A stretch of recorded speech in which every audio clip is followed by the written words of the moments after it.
हमको पता चला है कि आपका मल्टीपल एग्जाम क्रैक हुआ है और सब में आपका रैंक अंडर 10 है। तो मतलब इसका क्या राज है, थोड़ा बताइए। न्यूमेरिकल को किसी भी बुक से, जैसे मशीन का ही है, तो किसी भी बुक को उठाइए, थ्योरी पढ़ने के बाद जो आपको नॉर्मल नॉलेज हुआ है उसके बाद आप न्यूमेरिकल सोल्व करना शुरू कर दीजिए। Hello everyone, welcome to our channel. तो आई होप आप लोग बहुत अच्छे होंगे और अपने प्रिपरेशन को बहुत अच्छी तरीके से कर रहे होंगे। तो आज हमारे साथ है चंदन कुमार जी, जो कि एसएससी जेई में इनका रैंक 1 आया है। तो लास्ट जो पार्ट 1 था उसमें हम लोग प्री ओरिएंटेड जितने भी डिस्कशन थे उसमें किए थे। और इस पार्ट में हम लोग मेन से रिलेटेड जो भी स्ट्रेटजी, जो भी डाउट्स लोगों के होते हैं उसके बारे में डिस्कस करेंगे। मस्ट वॉच वीडियो है ये, क्योंकि सर का लास्ट ईयर भी काफी अच्छा स्कोर था और इस बार भी एक बहुत ही अच्छा स्कोर है। तो आप लोग जरूर देखिए, और मैं सर से गुजारिश करूंगा कि सर अपना मेंस कॉपी जब भी आए तो आप लोग से शेयर करें। बाकी sir the charge book channel यानी कि टेलीग्राम चैनल से ज्वाइंट है। आप लोग को कोई भी डाउट होता है तो आप लोग वहां जाके सर से पूछ सकते हैं। साथ ही साथ उसका भी लिंक मैं डिस्क्रिप्शन बॉक्स में डाल दूंगा। और इसका पार्ट 1 भी the charge book YouTube channel पे अपलोडेड है और पार्ट 2 इस चैनल पे अपलोड हो रहा है। बाकी आप लोग को कोई भी डाउट होता है सर से या फिर मुझसे या फिर और भी सर हैं जो कि अलग अलग डिपार्टमेंट्स के हैं, सिविल मैकेनिकल जो भी डिपार्टमेंट से आप बिलोंग करते हैं, आप लोग द चार्ज बुक चैनल पे, टेलीग्राम चैनल पे आके अपने डाउट को वहां पे रख सकते हैं और जो भी जेन्युइन डाउट रहेगा उसका रिप्लाई आपके जो सीनियर्स हैं वो देंगे। तो चलिए स्टार्ट करते हैं, कनेक्ट करते हैं चंदन जी को। हाँ तो चंदन जी, अभी तक हम लोग प्री के बारे में डिस्कशन कर चुके हैं। अभी मेंस और रिवीजन टेस्ट सीरीज इन सब बारे में डिस्कस इस वीडियो में होगा। तो सबसे पहले आप बता दीजिए कि हमको पता चला है कि आपका मल्टीपल एग्जाम क्रैक हुआ है और सब में आपका रैंक अंडर 10 है। तो मतलब इसका क्या राज है, थोड़ा बताइए। जैसे जो भी एग्जाम्स थे, जैसे सबसे पहले हम एग्जाम यही इसी का दिए थे, एसएससी जेई प्री का। उसके बाद पावर ग्रिड का दिए, 2 रीजन का। और जो भी एग्जाम दिए, तो हमारा ये कोशिश रहता था कि ज्यादा से ज्यादा अटेम्प्ट लेते थे। अटेम्प्ट अगर जिस क्वेश्चन में भी, क्वेश्चन दो तरह से बनता है। एक तरह से कि मतलब कि हमको पता है कि 4 ऑप्शन में से ये ऑप्शन है, एक तो ये हो गया। दूसरा तरीका ये होता है कि ये नहीं पता कि कौन है, बट हमें ये पता है कि ये तो नहीं है। मतलब रिमूवल ऑफ ऑप्शन था, अगर हमसे एक ऑप्शन या 2 ऑप्शन रिमूव हो जाता था तो हम पक्का उसको अटेम्प्ट ले लेते थे। अगर एक भी आप रिमूव कर रहे हैं तो उसमें आपका तीन बच गया। तो 3 में से आपका सही होने का संभावना 33% है और गलत होने का संभावना 66% है। तो मान लेते हैं 3 क्वेश्चन आप अटेम्प्ट करते हैं, इसमें से एक सही हो गया नॉर्मल प्रोबेबिलिटी के हिसाब से, तो उस केस में आपको 1 मार्क्स मिला, और 2 गलत हो गया तो आपका आधा कट गया। तो सोचिए कि आप तीनों में एक ऑप्शन हटा दिए और तीनों को अटेम्प्ट लिए, तो एक सही हुआ 2 गलत हुआ, उस केस में भी आप पॉजिटिव में हाफ मार्क्स है। यही अगर प्रोबेबिलिटी आप कैलकुलेट कीजिएगा, जब आप 2 ऑप्शन छाड़ चुके होंगे, तो उसमें आप प्रोबेबिलिटी 50-50 हो जाएगा। उसमें आप 2 क्वेश्चन अटेम्प्ट करेंगे, तो उसी में मतलब एक गलत होता है एक सही होता है, तो आप 2 क्वेश्चन में ही आधा मार्क्स, एक सही एक गलत, 0.75 मार्क्स पॉजिटिव में रहेंगे। तो हमारा ये यही रहता था कि अगर एक या 2 ऑप्शन छट रहा है तो उसको अटेम्प्ट लेना है। तो सारे एग्जाम जो भी पावर ग्रिड का 170 मार्क्स का होता है, तो एक में मेरा 167 अटेम्प्ट था, एक में मेरा 169 अटेम्प्ट था। और ये यूपीआर के में 199 अटेम्प्ट था 200 में। उसके बाद में इसमें डीएफसीसीआईएल में 119, 120 में 119 अटेम्प्ट था। जो क्वेश्चन मेरे जनरली छूटते थे, पावर ग्रिड में जो क्वेश्चन छोड़ देते थे वो जनरली इंग्लिश के रहते थे, कुछ भी नहीं समझ में आ रहा छोड़ दिया। इसमें क्वेश्चन जो छूटते थे वो करंट अफेयर वगैरह का छूट जाता था, जिसमें 4 ऑप्शन में कुछ समझ में नहीं आ रहा तो उसको छोड़ देते थे। और आईजीसीआर का भी एग्जाम दिए, उसमें फुल अटेम्प्ट लिए थे। मतलब अटेम्प्ट लेते थे, अगर ऑप्शन छट रहा है एक आध भी तो अटेम्प्ट ले लेना है। तो मतलब आपका कितना मार्क्स, कितना रैंक था बाकी सभी एग्जाम्स में, थोड़ा बता दीजिएगा जल्दी जल्दी। एस एस सी जेई 2020 वाला में ऑल इंडिया रैंक 43 था। इसके बाद पावर ग्रिड में रैंक 6 था, NR1 में। उसके बाद पावर ग्रिड SR2 में रैंक 1 था। उसके बाद DFCCIL में रैंक 7 या 8 था, पूरी तरह से याद नहीं। उसके बाद जहां अभी जॉब कर रहे हैं यूपी आर्मिनल, यहाँ भी रैंक 6 था, 6 या 7 है, कंफर्म नहीं, बट यही। हाँ, तो अब बात करते हैं कि जो रिवीजन होता है और टेस्ट सीरीज होता है, ये दो इम्पोर्टेंट पिलर होता है। सिलेबस हर कोई ही कवर कर लेता है, इन दोनों में बाकी लोग को बहुत दिक्कत होता है। इन दोनों के बारे में बताइए कि टेस्ट सीरीज कैसे देना चाहिए, वहां से रिव्यू कैसे करेंगे और रिवीजन को कैसे करेंगे। सबसे पहले रिवीजन का बात करते हैं। तो रिवीजन के लिए हम लोगों को शॉर्ट नोट बनाना चाहिए। जिससे शॉर्ट नोट हम कैसे बनाते थे, मान लेते हैं ट्रांसफार्मर का ही उदाहरण लेते हैं। सबसे पहले लिखेंगे ट्रांसफार्मर का जो भी मतलब बेसिक चीजें हैं, जो एक बार पढ़ लिया तो वो चीज को नहीं भूलना है, तो उसको अवॉइड करेंगे, मेन मेन पॉइंट को सिर्फ ऐड करेंगे। तो जैसे मान लेते हैं ट्रांसफार्मर को बनाना है हमको शॉर्ट नोट, तो सबसे पहले ये इक्वेशन लिखेंगे, पहला लाइन में नॉर्मल जो इक्वेशन है लिख देंगे। दूसरे में सेकंड टॉपिक भी जाएंगे कि हाँ ठीक है, तो अब आइडियल से चलते हैं, आइडियल से रियलिस्टिक की ओर चलते हैं ट्रांसफार्मर। तो आइडियल कैसे लेंगे, यहाँ पे हम दो तीन लाइन ही लिखेंगे, लेकिन दो तीन लाइन में सारे चीज को समेट देंगे। जैसे आइडियल के केस में क्या होता है, इफिशियंसी 100% होता है। इफिशियंसी 100% होने का मतलब ये होता है कि कोई लॉस नहीं होगा। कोई लॉस नहीं होने का दो लॉस होता है ट्रांसफार्मर में, तो यहाँ से ये भी कह सकते हैं कि कॉपर लॉस जीरो होगा, आयरन लॉस जीरो होगा। कॉपर लॉस जीरो होने का मतलब हो जाता है कि ये कॉपर का रेजिस्टेंस जीरो होगा। आयरन लॉस में भी दो लॉस होता है, तो ED current loss, hysteresis loss. ED current loss zero होने का मतलब होता है कि जो कोर का रेजिस्टिविटी है वो इनफाइनाइट हो जाएगा। तो इस तरह से हम लिखेंगे दो तीन चीजें, और उसको थोड़े थोड़े चीजें से इस तरह से इंडिकेट कर देंगे। जैसे लिखेंगे लॉस जीरो, तो लॉस जीरो के बगल में ही लिख देंगे पीई, मतलब eddy current loss, PE zero, P PCU zero, मतलब कॉपर लॉस जीरो। तो आपके जब उसको आप पढ़ें तो आपके दिमाग में ये सब चीजें घूमनी चाहिए। जैसे हम उसको लिख दिए हैं एक से दो लाइन में, लेकिन मान लेते हैं अगर मेंस में पूछ दिया तो आपके पास वो नॉलेज होना चाहिए कि उसको आप एक पेज में, 1.5 पेज में एक्सप्लेन कर सकें। बिल्कुल, वो फिर जैसे उसके बाद एक दो लाइन में इसको लिख देंगे, फिर लोड की तरफ आएंगे तो उस चीज को मतलब फ्लो को मेंटेन करके इसी तरह से शॉर्ट नोट्स बना लीजिए। मान लेते हैं पावर सिस्टम का बना रहे हैं, तो तीन तरह का ट्रांसमिशन लाइन होता है।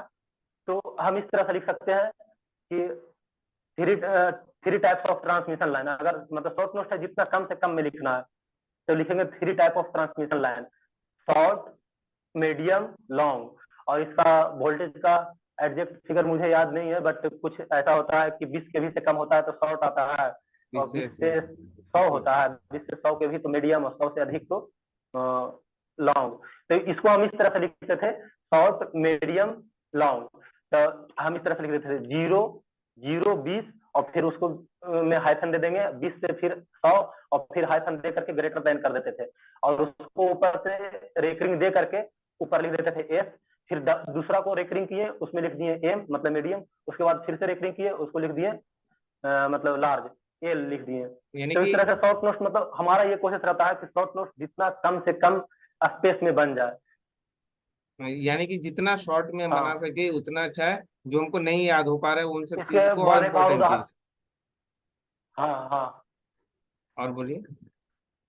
हाँ, इसी तरह से अगर हम देखें इसका जनरेटर का, शॉर्ट जनरेटर का एक उदाहरण लेते हैं। तो जनरेटर में मान लेते हैं जो आर्मेचर रिएक्शन होता है, तो मोटर घूमता है, तो ब्रश को किस तरह से शिफ्ट करना पड़ता है।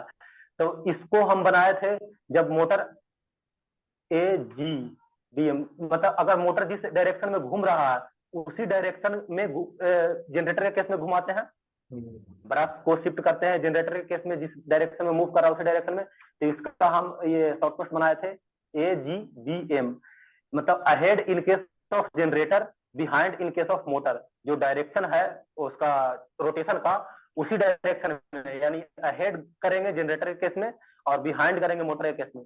तो इस तरह से कुछ याद करने वाला चीज का ही ट्रिक बनाते थे, और मतलब शॉर्ट नोट्स में उसको इंक्लूड कर देते थे। इस चीज को भी आप आधे पेज में लिख सकते हैं अगर एक्सप्लेन करेंगे तो। बिल्कुल बिल्कुल। हाँ, तो अब टेस्ट सीरीज के बारे में थोड़ा बता दीजिएगा कि टेस्ट सीरीज कैसे लोग दें। प्री के लिए प्री के लिए टेक्स्ट बुक ही सबसे बेहतर है। टेक्स्ट बुक में जा करके अगर आपको ननटेक पोर्शन मजबूत करना है तो उसके लिए हम फर्स्ट पार्ट में ही बताए हैं कि डिफरेंट एग्जाम का आप ननटेक पोर्शन मार सकते हैं। उसके बाद टेक के लिए आपको अच्छे खासे, ये नहीं है कि आपको एसएससी का देना है तो एसएससी के लिए ही मार सकते हैं। अगर मान लेते हैं एसएससी का 10 वो टेस्ट है, वो खत्म हो गया, प्रीवियस ईयर 10-12 हुआ वो भी खत्म हो गया। तो उसके बाद चूंकि हर जगह टेक्निकल पोर्शन मिल रहा है, तो कुल मिला जुला करके लेवल वही रहता है। तो आप मान लेते हैं कभी पीजीसीआईएल का मार दिए, कभी डीएमआरसी का मार दिए, कभी डीआरडीओ का मार दिए। टेक्स्ट बुक पे बहुत सारे टेस्ट पड़े हुए हैं और हम्म, किसी का भी आप मार सकते हैं। उससे आपको रिवीजन होगा। कुछ क्वेश्चन जो फंसेंगे उसको आप फिर से वहीं पे देख सकते हैं। गूगल का सहायता ले सकते हैं। अगर वहां से भी ना हो तो सर के टेलीग्राम चैनल पे रहेंगे, वहां से भी हम लोग भी आपको सहायता करने की कोशिश करेंगे। बिल्कुल। हाँ, तो टेलीग्राम चैनल पे जो लोग भी ज्वाइन नहीं है, हमारे टेलीग्राम चैनल पे आइए। और वहाँ पे चंदन सर हैं, और हमको लगता है कि करीबन 60 to 70 स्टूडेंट इस साल सेलेक्ट हुए हैं, उस ग्रुप में है। मैं ये नहीं कर रहा हूँ कि मेरे वजह से हुए हैं, उनका एफर्ट है। और उस चैनल पे एडेड है, तो उसका बेनिफिट आप उठाइए कि उनसे आप डायरेक्टली पूछ सकते हैं कि कहाँ कहाँ से क्या पोर्शन करना चाहिए। और टाइम वेस्ट बिल्कुल नहीं कीजिए, क्योंकि बहुत ही कम टाइम बचा हुआ है। तो चंदन जी, टेस्ट सीरीज जैसे आपने बात कर लिया कि टेक्स्ट बुक का इम्पोर्टेंट है और सारा ही देना चाहिए जो भी दे सकते हैं। तो सबसे इम्पोर्टेंट बताइए कि लोग टेस्ट सीरीज दे लेते हैं बट रिव्यू करने में उनको दिक्कत आती है, उसके बारे में थोड़ा बताइए। रिव्यू करने में जैसे अब टेस्ट दे दिए तो आपका मान लेते हैं आप टेक्निकल में अच्छा स्कोर कर रहे हैं या नॉन टेक में अच्छा स्कोर कर रहे हैं, टेक में नहीं कर रहे हैं, तो जिसमें भी स्कोर कम कर रहे हैं तो उसका फिर स्पेसिफिक आप मारिए। जैसे टेक्स्ट बुक में ये फीचर भी है कि आप सिर्फ टेक का या सिर्फ नॉन टेक का मार सकते हैं। और उसमें भी जो क्वेश्चन फंसता है, जिस टॉपिक का क्वेश्चन फंसता है उसका आप खुद से टेक्स्ट बुक के मदद से गूगल वगैरह का जहां से भी हो सके आप उसको फिर से प्रैक्टिस कीजिए, उसको मजबूत कीजिए। ज्यादा प्रॉब्लम होता है नॉनटेक पोर्शन में ही लोगों को। तो हम्म, नॉनटेक का सिर्फ वही एक तरीका है कि मतलब जितना ज्यादा से ज्यादा प्रैक्टिस कर सकते हैं। और बाकी नॉनटेक कहाँ से करना है वो तो बताया ही है। तो अब मेंस के बारे में थोड़ा बात कर लेते हैं, क्योंकि मेंस आपका पिछले बार भी बहुत अच्छा गया था और इस बार भी बहुत अच्छा ही गया है। तो थोड़ा सा बताइए कि मेंस में जैसे पिछले बार भी और इस बार भी न्यूमेरिकल पोर्शन का वेटेज काफी ज्यादा था। तो डिप्लोमा होने के बावजूद भी आपने नॉन टेक्निकल में जो न्यूमेरिकल पोर्शन है उसको स्ट्रॉन्ग करके रखा है। तो बहुत लोग डरते हैं, तो क्या डरना उचित है या फिर उसके लिए काम करना जरूरी है?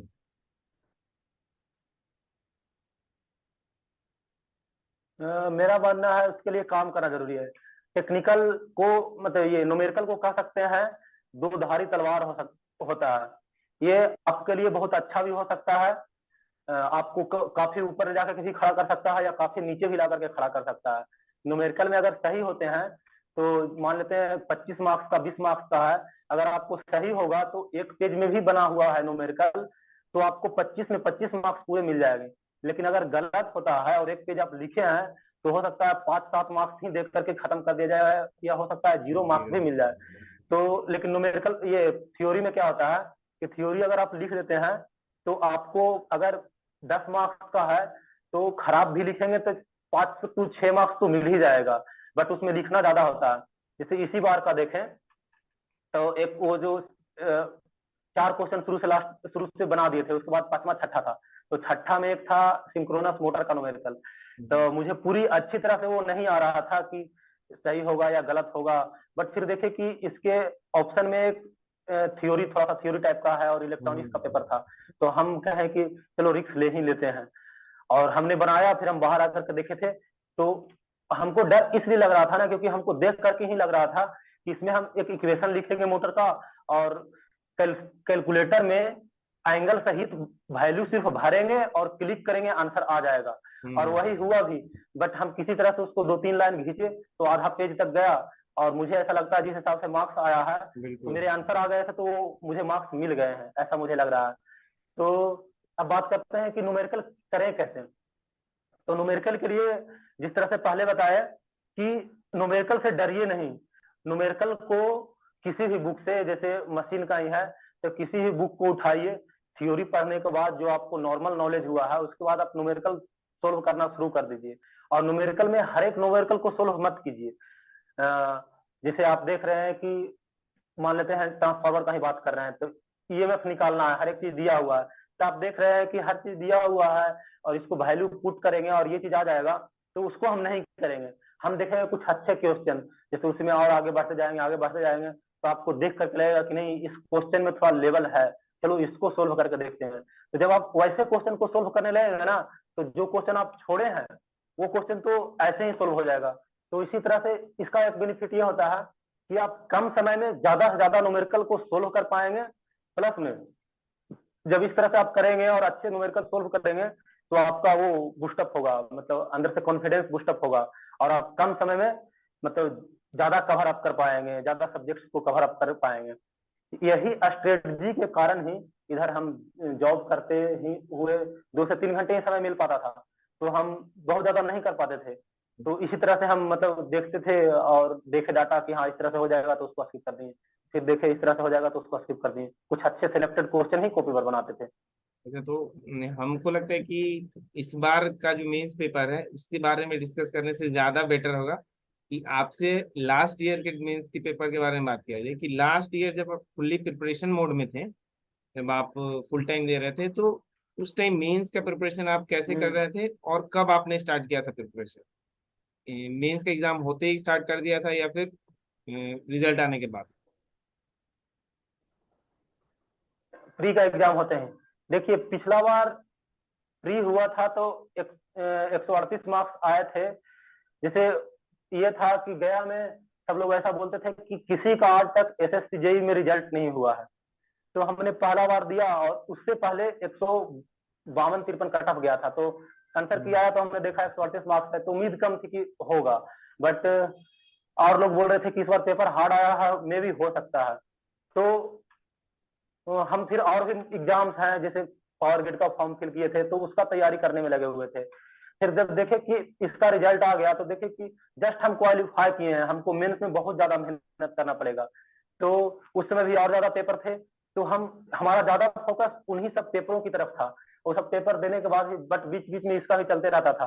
तब इसके लिए हम क्या किए थे, हम मेड इजी का प्रीवियस ईयर का बुक लाए थे और प्रीवियस ईयर का टेलीग्राम वगैरह सभी क्वेश्चन वो करके देखे थे। तो हमको एक चीज उससे ये समझ में आ गया था कि मेंस में क्वेश्चन बहुत ज्यादा हार्ड नहीं पूछता है, मेंस का क्वेश्चन इजी ही होता है। जो मेंस का क्वेश्चन होता है जो जिस लेवल का, उससे ज्यादा लेवल का क्वेश्चन तो एमसीक्यू में हम लोग सोल्व कर देते हैं। बिल्कुल। तो हमको ये चीज समझ में आ गया था कि क्वेश्चन हार्ड नहीं होता है। बट हम क्वेश्चन को पूरा क्वेश्चन को सोल्व करने बैठे लेकर के, तो हमें देख करके लगा कि थोड़ा टाइम मैनेज नहीं हो पा रहा है, एक आध क्वेश्चन छूट गया था, 20-25 मार्क्स का क्वेश्चन शुरू में छूट गया था। तो हमें यह समझ में आया कि अगर टाइम रहता तो क्वेश्चन सोल्व हो जाता।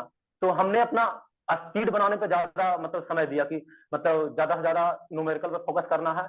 उसमें ये चीज एक चीज ये भी किए थे कि शुरू से हम खोज खोज के न्यूमेरिकल सोल्व करते थे, उसके बाद में लास्ट में ये थ्योरी पेपर को लास्ट में सोल्व करते थे। ये मेरा टारगेट रहता था और ये इसमें भी किए हैं। तो इसी चीज को करते हुए फिर और आगे करते गए तो देखने लगे कि टाइम मैनेज होने लगा। और बुक वगैरह को देखा जाए तो हमको प्रीवियस ईयर पेपर देख करके एक चीज ये भी समझ में आया था कि ज्यादातर क्वेश्चन पूछ रहे हैं बेसिक से। तो बेसिक के लिए फिर से वही book basic electrical by VK Mehta, तो इसी के VK मेहता से इसको 2-3 बार हम पढ़े थे उस समय भी। मतलब पूरा बुक तो नहीं पढ़ते थे, जो टिक आउट किया हुआ रहता था उस पोर्शन को 2-3 बार पढ़े। प्लस में क्योंकि और सारे बुक से सब चीज को मेंटेन नहीं किया जा सकता, इसको इसलिए हम पढ़े थे पूरा, क्योंकि लगभग 150-180 मार्क्स इससे पूछ देते हैं। और इसका हर एक चीज जैसे मैग्नेटिज्म वगैरह हो गया, इलेक्ट्रोस्टैटिक वगैरह हो गया, ये चीज सेमेस्टर में नहीं पढ़ाया गया था, इसलिए इसको 2-3 बार पढ़े। अब देखे कि मशीन हो गया, पावर सिस्टम हो गया, इसका सब चीज पढ़ पाना संभव नहीं है। तो इसका जो नॉर्मल सेमेस्टर के दौरान पढ़े थे, तो जो मेरा कॉपी था सेमेस्टर वाला उसी को नॉर्मल पढ़े और प्रीवियस ईयर को लगाना शुरू कर दिए। और प्रीवियस ईयर को भी हमने मतलब कि 10 के आसपास था, तो प्रीवियस ईयर को भी हमने एक बार लगाया, फिर दोबारा भी लगाया था। इस बार तो एक ही बार लगाया था और किसी का हमने कोई टेस्ट सीरीज वगैरह नहीं परचेज किया था, बस प्रीवियस ईयर ही लगाए हैं और कुछ नहीं किए हैं, यही प्रीवियस ईयर और यानी कि basic electrical by VK Mehta. Timing manage करने के लिए आप टेस्ट सीरीज ले भी सकते हैं, नहीं भी ले सकते। मेन इंपॉर्टेंट है आपको 2 घंटा बैठ के लिखने का प्रैक्टिस होना चाहिए। हाँ, मतलब यहाँ आप कोशिश कीजिए कि 1 घंटा 50 मिनट तक कर दें, 10 मिनट मार्जिन लेकर के चलिए, 10 से 12 मिनट मार्जिन लेकर के चलिए, ज्यादा बेहतर रहेगा। अच्छा। अच्छा, तो ये मार्जिन से मुझे याद है कि प्री जो होता था, अभी थोड़ा प्री के बारे में बात करते थे, प्री में टाइमिंग का थोड़ा इशू होता है वहाँ भी। और सबसे बड़ा दिक्कत होता है कि जो हम लोग यहाँ मॉक टेस्ट में जैसे जो भी टेक्स्ट बुक से दे रहे हैं तो वहाँ पे स्मूथ चलता है, माउस भी स्मूथ चलता है, बहुत लोग फोन से देते हैं। तो वहां जाने के बाद वहां पे माउस का भी काम नहीं कर रहा है, कभी डबल बार क्लिक करो, फिर स्लाइड करने के लिए हमको जो ये होता है माउस का, जो क्या बोलते हैं जो भी हो, वो काम नहीं करता है, वहां पे वो क्लिक करके उसको नीचे स्लाइड करना पड़ता है। वो एरो एरो हाँ, ये प्रॉब्लम बहुत ज्यादा होता है। जैसे यहाँ पे सारे लोग लगभग 90% लोग मोबाइल पे ही मारते हैं टेक्स्ट बुक पे। तो इसमें क्या होता है, जैसे रीजनिंग का एक डिस्कस करते हैं, इसी तरह से आप बाकी चीजों को रिलेट कर हम्म। पाएंगे। रीजनिंग में क्वेश्चन होता है मिरर वाला। तो मिरर का क्वेश्चन होता है, तो यहाँ आप देखेंगे मोबाइल पे, तो नीचे चारों ऑप्शन दिखते हैं। तो आप हम्म। देख लेते हैं कि अच्छा यहाँ से ये यहाँ तक मिल रहा है, बाकी नहीं मिल रहा है, तो चारों को एक बार देखते हैं ना, तो हम्म। आपको पता चल जाता है कि नहीं ये ऑप्शन होगा। तो उस चीज को आप 25 से 30 सेकंड में सोल्व कर जाते हैं। बट इसी चीज को आप वहां देखेंगे सिस्टम पे, तो आपको दो ऑप्शन ऊपर मिलेंगे और आपको नीचे स्लाइड करना पड़ेगा, वहां दो ऑप्शन मिलेगा। अब इसमें क्या होता है ना कि दो ऑप्शन दिखता है, दो ऑप्शन नहीं दिखता है, और चारों एक जगह दिखता है ना तभी मार पाता है। तो ये चीज मेरे साथ भी हुआ था। तो बार बार ऊपर नीचे स्लाइड करके 2-3 बार देखने के बाद पता चलता है कि नहीं ये नहीं ये होगा। और जैसे ये चीज जब पहली बार हम एसएससी 2020 का दे रहे थे, उस समय क्या हुआ था कि पहली बार हम सिस्टम पर बैठे थे, तो एरो भी अच्छे से काम नहीं करता है। तो हम ये सजेस्ट करेंगे कि आप मोबाइल पे दे रहे हैं, तो आप कोशिश कीजिए कि 15 से 15 मिनट के आसपास मार्जिन रखिए। 2 घंटा टाइम देता है ना, तो आप कोशिश कीजिए कि एसएससी के टेस्ट को 1 घंटा 45 मिनट के आसपास फिनिश कर दें, 45 से 50 मिनट में पक्का फिनिश कर दें। और उसके बाद 2-3 सीरीज अपने दोस्त या किसी प्रकार से, किसी के पास भी अगर लैपटॉप है उसमें मारिए, तो आपको खुद फील होगा कि जिस चीज को हम 1 घंटे 40 मिनट 45 मिनट में मार रहे थे, वहां 10 मिनट अपने आप ज्यादा लग रहा है। जब आप एग्जाम में जाएंगे तो उसमें कुछ प्रेशर रहेगा, उसके कारण 5 मिनट और एक्स्ट्रा ही रहेगा। इसलिए हम कह रहे हैं कि आप 2 घंटा ना मान करके 1 घंटा 45 मिनट में क्वेश्चन करने की कोशिश कीजिए। बिल्कुल बिल्कुल। और लोग कैफे जाके भी कर सकते हैं, पहले तो लोग बहुत कैफे जाते थे फेसबुक चलाने के लिए आधा घंटा, हम लोग के टाइम में। लेकिन अब लोग टेस्ट देने के लिए जा सकते हैं कि हाँ 2 घंटा जाके वहां पे बैठ के देखें, हाँ तो थोड़ा वहां से फील आएगा और पता चलेगा कि एक्चुअल में कैसा एग्जाम होता है। हाँ हाँ, वहां से भी दे सकते हैं। बाकी अभी लैपटॉप लगभग बहुत सारे, लगभग हम्म। हर एक व्यक्ति के पास हो गया है, तो यहाँ से भी दे सकते हैं। मतलब जो भी जहां से भी एसेस हो, अगर ना एसेस हो तो कुछ पैसे 100-200 रुपये दे करके एक दो टेस्ट कैफे में भी मार सकते हैं, मतलब ना ऑप्शन होने पे। लेकिन मारिए, क्योंकि वहां से आपको आएगा कि नहीं 10 मिनट लग जाएंगे एक्स्ट्रा, वहां आपको रियलिटी से रूबरू होगा। बिल्कुल बिल्कुल। तो हमको लगता है कि ऑलमोस्ट प्री के बारे में हम लोग बात कर चुके हैं, मेंस के बारे में भी बात हो गया है। लास्ट आप जो एसएससी जेई 2023 में जो भी स्टूडेंट आने वाले हैं, जो भी प्रिपरेशन कर रहे हैं, उनको कुछ सजेशन देना चाहते हैं तो वो दे दीजिए। और साथ ही साथ बहुत सारे स्टूडेंट हैं जो कि बहुत अलग अलग फैक्टर्स की वजह से इस साल क्लोज मार्जिन से नहीं जिनका सिलेक्शन हो पाया है, और कट ऑफ भी बहुत ज्यादा गया, तो बहुत ज्यादा डिमोटिवेटेड है, तो उनको थोड़ा सा सजेशन दे दीजिए साथ में कि अभी क्या करना चाहिए दोनों लोग, जो फ्रेश आ रहे हैं और जो पहले से दे चुके हैं।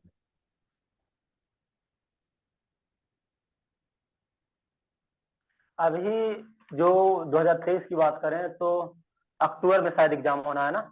हम्म। फॉर्म एक आध महीने में खुल जाएगा, उसके बाद अक्टूबर में एग्जाम होना है। तो आपके पास लगभग 4 महीने समय बचे हुए हैं कुल मिला करके। तो सबसे पहले तो अभी आप प्री पर ही फोकस करेंगे।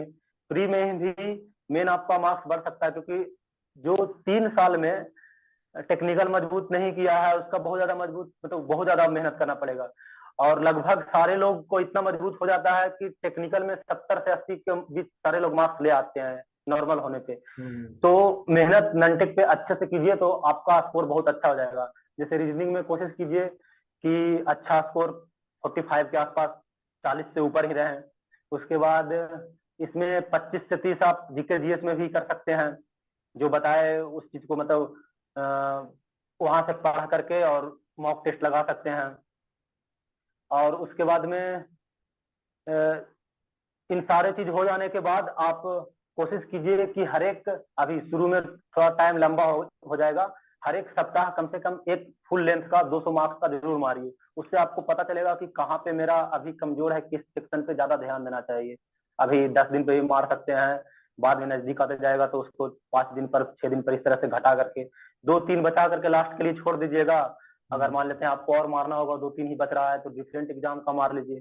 2-3 हम्म। बचा करके रखिए, उसको जब एग्जाम होने वाला रहेगा तो लास्ट के 15 दिन में 2-3 मार दीजिएगा, और उसमें सारा तैयारी हुआ रहेगा, तो उसमें मार्क्स आएगा तो आपको अंदर से कॉन्फिडेंस आएगा।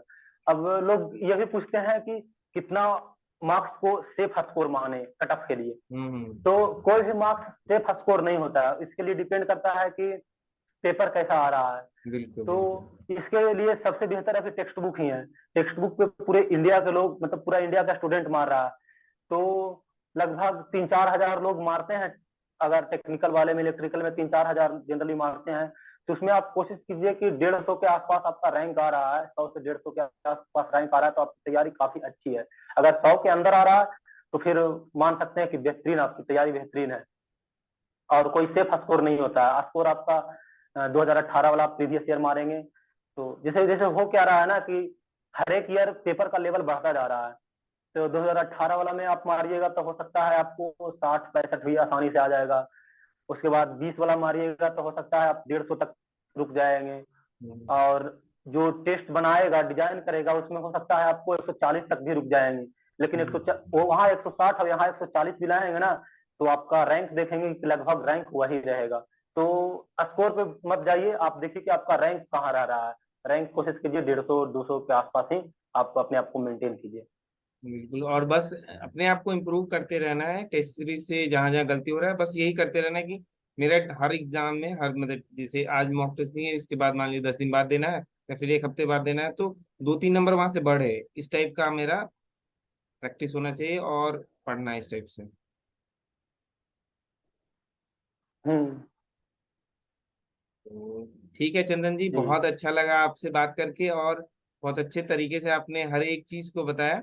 और बहुत बहुत थैंक्स हमारे चैनल पे आने के लिए। और ये वीडियो आपके चैनल पे जाएगा, और पार्ट 1 जो है so the charge book channel पे आएगा। तो दोनों चैनल से आप लोग बने रहिए। साथ ही साथ आप हमारे टेलीग्राम चैनल को भी ज्वाइन कर सकते हैं, वहाँ पे चंदन सर भी हैं और लास्ट ईयर के भी टॉपर्स हैं, या इनफैक्ट 3-4 साल से जो भी सेलेक्ट हो रहे हैं हर साल के टॉपर्स हैं। तो आप वहाँ पे आके आपको जो भी डाउट होता है आप पूछ सकते हैं, और जो भी रेलेवेंट टॉपिक रहेगा उस पर आपको रिप्लाई जरूर मिलेगा। तो ठीक है चंदन जी, यहीं पे एंड करते हैं इसको। ठीक है सर।